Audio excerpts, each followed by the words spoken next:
श्री स्वामी समर्थ. हाय, मी शुभांगी लिंगायत. आज उन्हाळे कामं माझे राहिलेत करायचे. तर आता पावसाळा जवळ-जवळ यायलाय आणि आता माझे उन्हाळे कामं चालू झालेत. कारण एवढे दिवस झालंच नाही करणं. लग्न होते, ब्लाऊज शिवायचे होते आणि कस्टमर पण राहतात. लग्नाचं सीझन म्हटलं की कसं राहतं.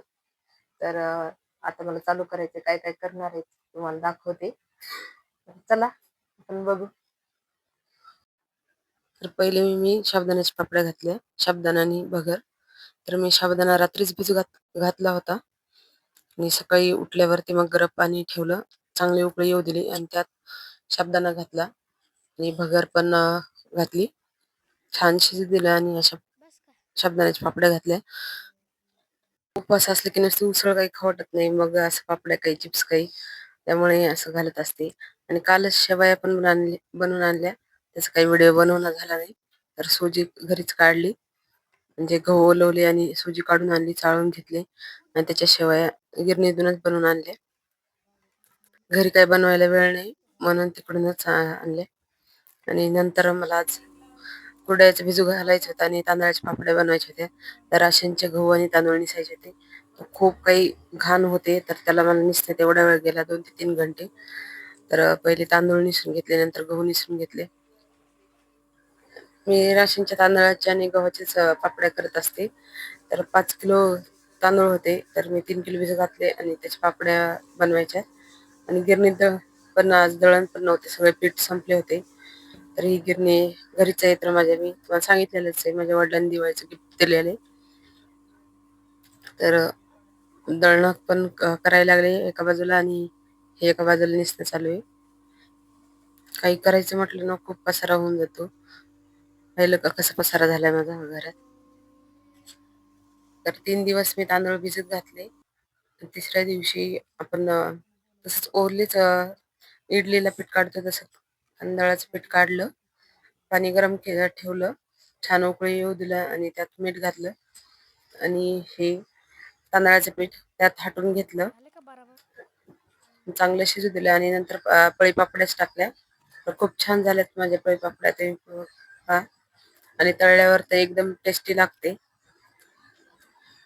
हे मी पोत्यावरच घालत असते, कारण की पटकन निघतं, नाहीतर कॅरी बॅगवर. तसं काही नाही, पण साडीवर बी घालते. साडीवर पाणी टाकावं लागतं, पाणी टाकायची गरज नाही म्हणून याच्यावर घातलं होतं. खूप छान झाले. आज परत एकदा पुन्हा शेवया बनवून आणल्या होत्या, कारण की पहिले 5 किलोचे केल्यानंतर 5 किलोचे आम्हाला 10 किलोचे लागतात. तर कोणी येणार जाणार राहतं आमच्या इथं सारखं, आणि मला आईला आणि थोड्या बहिणीला पण द्यायच्यात.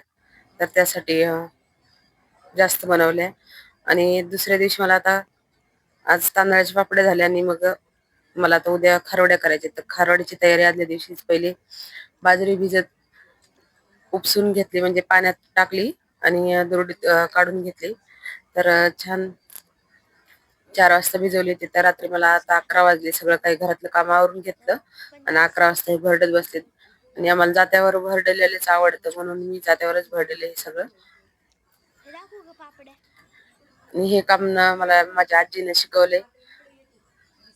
दळायचं, डाळी भरडायचं, मला सगळं काही येतं, पण आता करायला वेळ नसल्यामुळे मी तरी पण करतेच थोडं थोडं असं अधूनमधून. मला माझ्या आजीने सगळं काही शिकवले.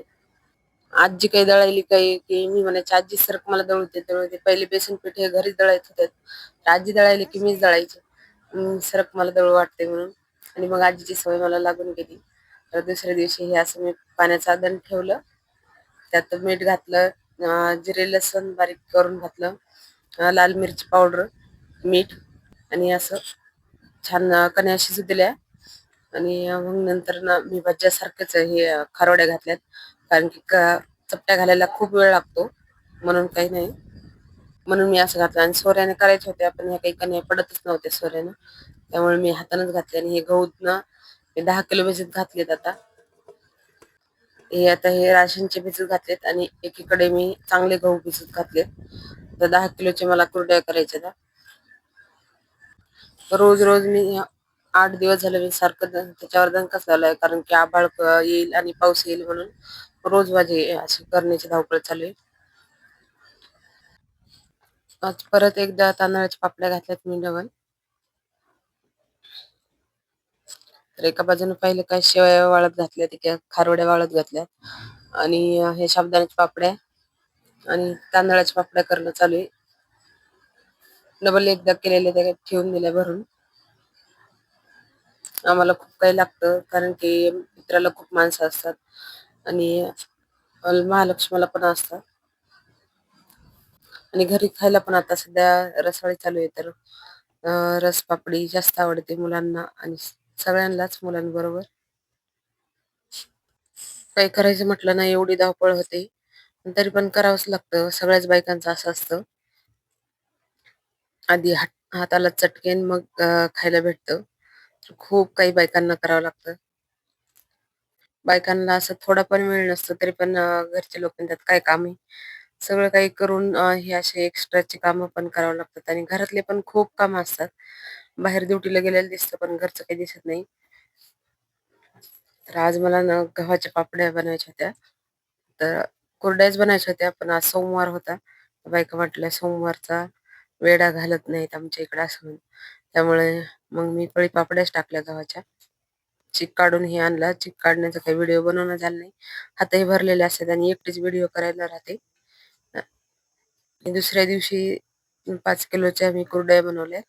तर ते पण मी एकटीनेच चीक घातला आणि एकटीनेच कुरडया घातल्या. कारण की आत्याला काही वर यायला जमत नाही. त्यांना मणक्यात कॅप आहे आणि येऊ नका म्हटलं तरी पण ऐकत नाही. त्या म्हणजे तुझी एकटीची बेजारी होते आणि थोडं घातलं मी बरंच काही घातलं आणि तरी पण वर आल्या काही म्हणलं तरी.